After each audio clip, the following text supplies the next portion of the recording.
HD.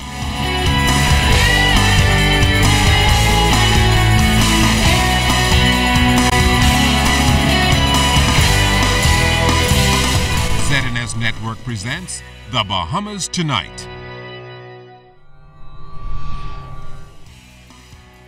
This segment of the news is brought to you by BTC, powered by Lime.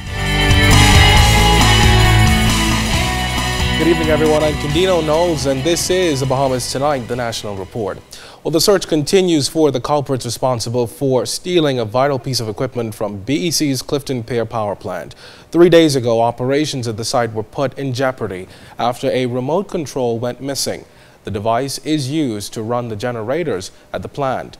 And with the remote missing, hundreds of thousands of dollars more had to be dished out in fuel costs as substitute machines had to be used. A reward is still being offered for information leading to the culprits involved. BEC Chairman Leslie Miller says the corporation had to act fast to avoid widespread power cuts, which could have adversely affected the Carifta Games.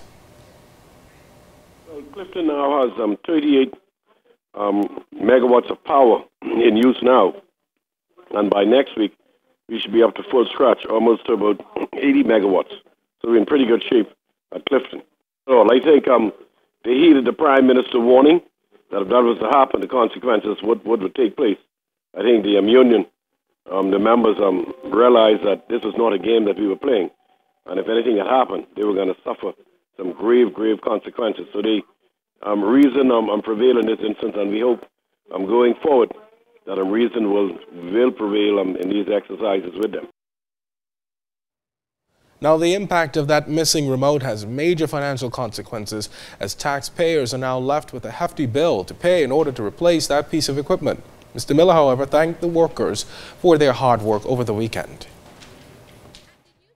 If we didn't get that machine on and running, it was going to cost the Bahamian people $255,000 a day for us to switch to Blue Hills, because the Blue Hills power plant used more fuel than Clifton. That was our concern. Luckily, we were able to get some other auxiliary powers on, so we really didn't have to switch to Blue Hills to get the continual power. So that saved the Bahamian people in excess of $250,000.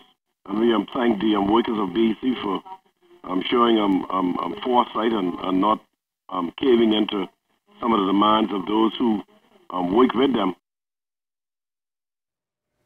Well, copper thieves have struck again. This time, the former Robin Hood store on Tonic William Starling Highway was their target. On Sunday, culprits stole a substantial amount of copper wire from the building. Coincidentally, the owner of the property is BEC Chairman Leslie Miller, and he's re-echoed his call for the export of copper material to be banned. Sunday morning, some thieves went and took, I think, 6 20-ton units from the western side of the building. I mean, totally destroyed the place. Took all of the 20-ton units and took all the copper associated with it. See, again, Mr. Roberts and I, when we had that press conference, indicated and warned the Bahamian people and the government alike, if they don't stop this situation from exporting copper, these people are becoming a menace to our society. It is never going to stop. You're looking at least $100,000, minimum $100,000 to replace those equipment, minimum.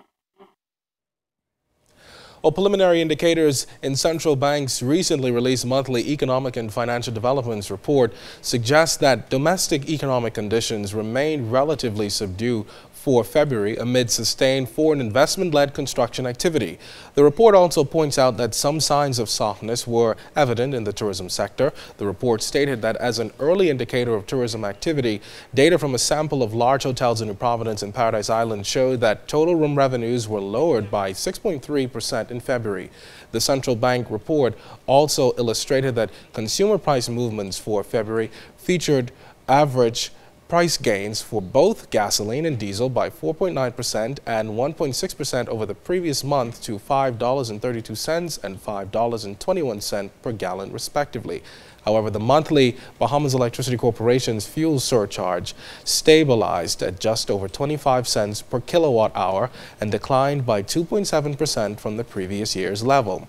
Now, preliminary data on the fiscal outcome for the 7 months to January 2013 of this budget year showed continued deterioration in the overall deficit, which widened to $313.1 million.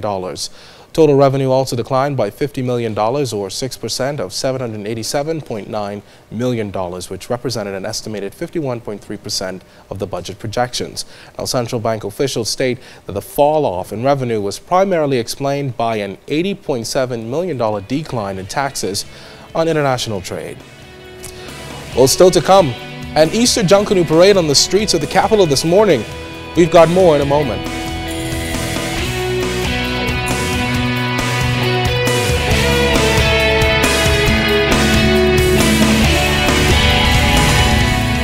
This portion of the news is brought to you by Lux Men's Warehouse.